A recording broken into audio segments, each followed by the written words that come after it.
Welcome back my channel. ఈరోజు చూశారు కదా, నబీల్ని కాంతారా టీంలోంచి తీసేయటము ఎంతవరకు కరెక్టు, అది నిఖిల్ తీసేయటము ఎంతవరకు కరెక్టు, మీకు ఎంతమందికి నచ్చుతుంది చెప్పండి.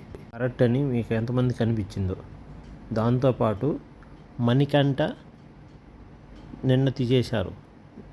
మణికంఠను వీళ్ళందరూ కలిసి తీసినారని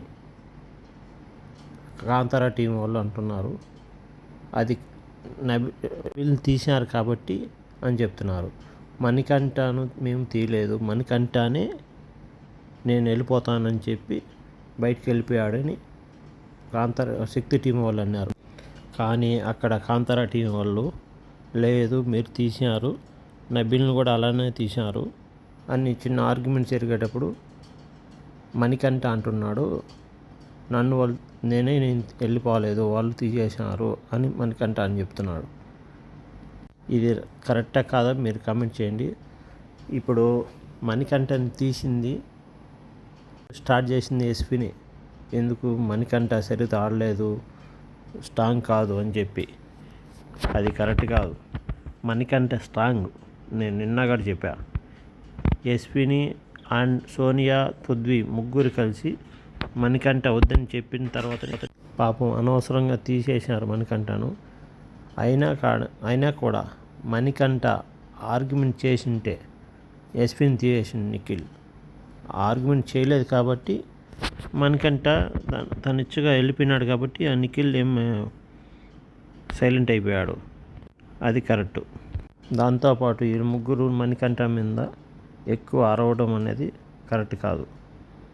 అతని టాలెంట్ పరచునే, కాకపోతే వాళ్ళు ముగ్గురు చెప్పేదానికి ఇతను ఎందుకులే అందరూ నా పైన చెప్పారని అతను వెళ్ళిపోయాడు. అంతేగాని మణికంఠకు ఆడదామని ఇంట్రెస్ట్ ఉంది. నబీల్ తీసేయటం కారణం ఏంటంటే అతను స్ట్రాంగ్ ప్లేయర్ కాబట్టి. సీత వచ్చి నిఖిల్తో మాట్లాడుతుంది, నబీల్ తీయటము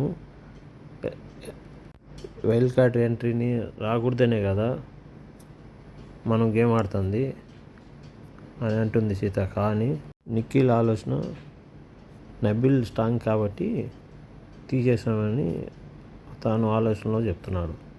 ఎలాగైనా మేము కాంతారా టీం పైన మేము విన్ అవుతాం కాబట్టి, ప్రతి గేమ్ కూడా మేమే గెలుస్తాం కాబట్టి అందుకే నబీల్ తీసినామని చెప్పారు.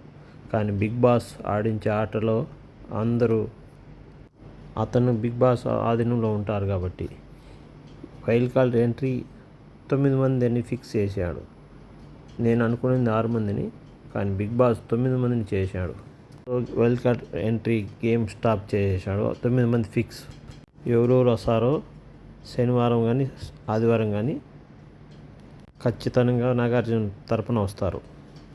ఈ వీడియో మీకు ఎంతమందికి నచ్చుతుందో కామెంట్ చేయండి. ప్లీజ్ లైక్ చేయండి, వీలైతే సబ్స్క్రైబ్ చేయండి.